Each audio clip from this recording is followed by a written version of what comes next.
Olá, tudo bem com você? Desejo a você uma segunda-feira de muita paz, assim querendo o Senhor Jesus. Eu vou tratar aqui de dois assuntos. Um vai ser Mateus capítulo 20, do 20 ao 28. Só que agora eu vou trazer uma reflexão aqui para nós. Eu tenho observado e tenho visto que no nosso meio cristão, evangélico, existe umas coisas assim que estão fugindo da lógica.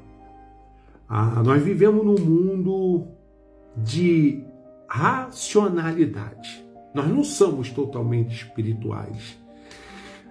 Nós vivemos aqui dentro de uma espiritualidade, dentro de uma racionalidade.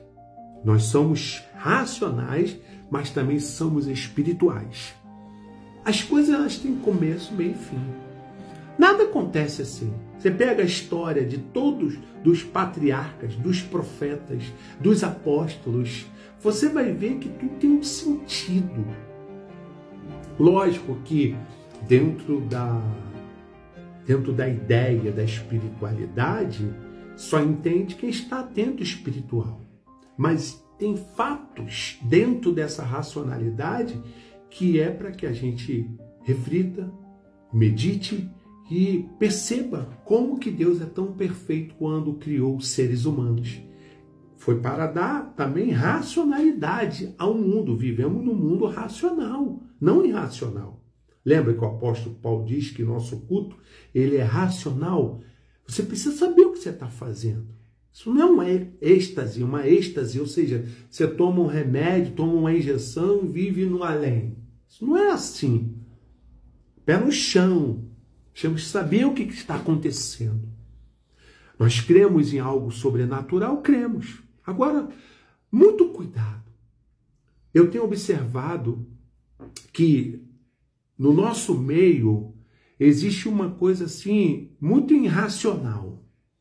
E nós precisamos pedir ao Espírito Santo o dom de discernir, melhor dizendo, discernir os espíritos. Há muito espírito da carne e pouco discernimento de espírito. A saber se aquele testemunho, se aquela palavra vem do céu, é espiritual ou ela é carnal. Tem muitas pessoas que não aceitam um laudo médico negativo. Não aceita se tratar, não aceita passar por determinados tipos de enfermidade. Tentam contrariar o tempo todo a medicina. Nós cremos, eu já falei, que o Senhor ele faz como Ele quer. Ele é o dono de tudo.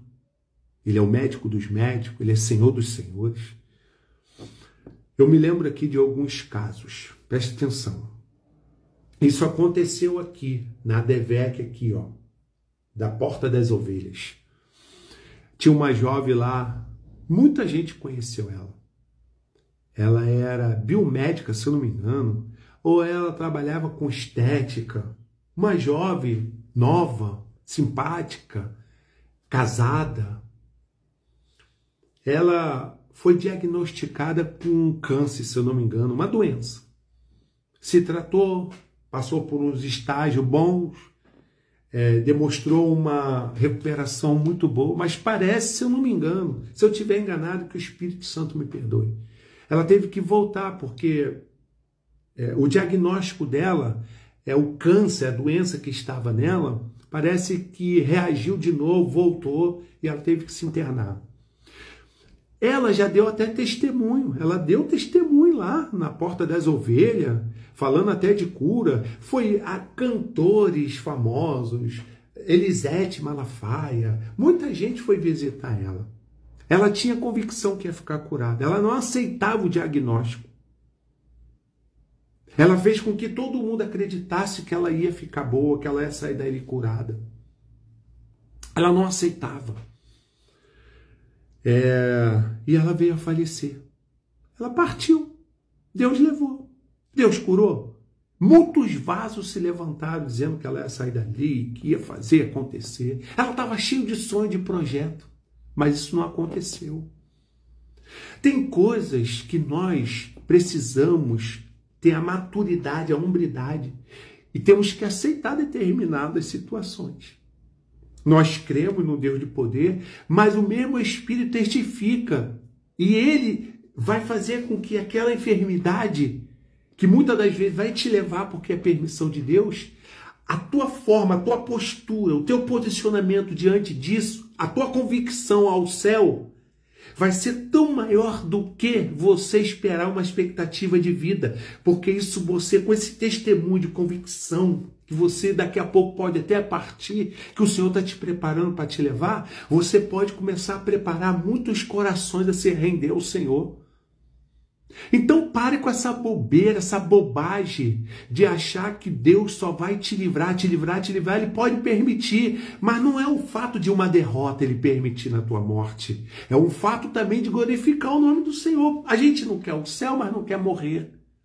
Então, a maturidade, a experiência e a hombridade que nós encaramos determinadas enfermidades, situações, também faz o nome de Deus ser glorificado. Lembra do apóstolo Paulo e de tantos outros que sabia que estava próximo à sua morte, o seu martírio? Estevão pede para Deus ter misericórdia. Não murmurou na morte, no apedrejamento. Paulo está preso, sabe que vai ser morto. Paulo está glorificando, ou seja, está motivando as pessoas a permanecer, ainda que seja perseguido e que vão ser mortos futuramente. Mas Paulo não está desanimando e nem está falando em nome de Jesus, Timóteo, em nome de Jesus, fulano de ciclano, vem aqui orar por mim, porque eu não aceito isso.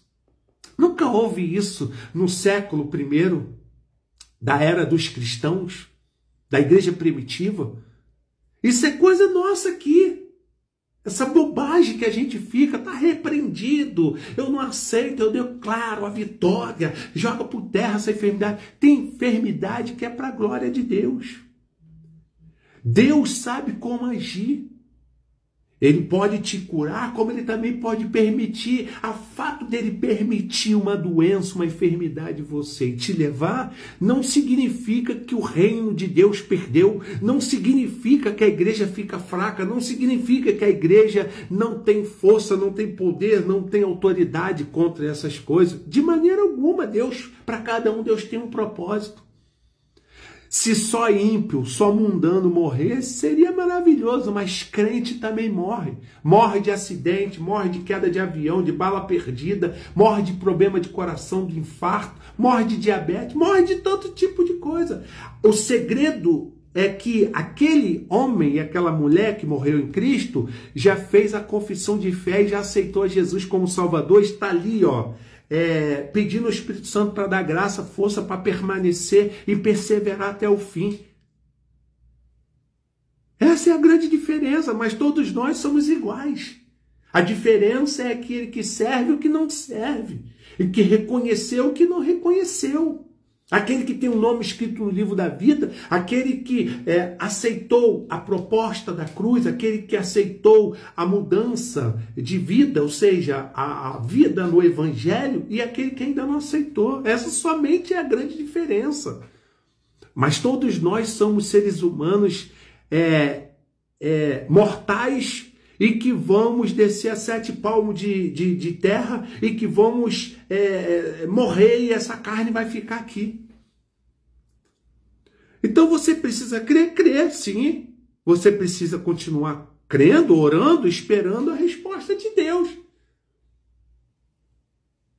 Agora, cuidado, tem gente que luta e reluta com o laudo médico.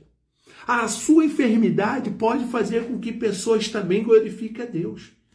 Agora, você pode fazer com que pessoas murmurem e não glorifiquem a Deus quando você fica relutando com uma coisa que o Espírito Santo já tem falado que vai te levar, que está te preparando para sair daqui para um lugar melhor. Você fica relutando, trazendo esperança falsa às pessoas e permitindo que esses pseudos vasos, profetas, fiquem falando tanta coisa de milagre, de cura, e que na hora não acontece, você vai frustrar aquelas pessoas que estavam ali com esperança. Que Deus é esse? Então você pode causar uma dúvida na mente do ímpio.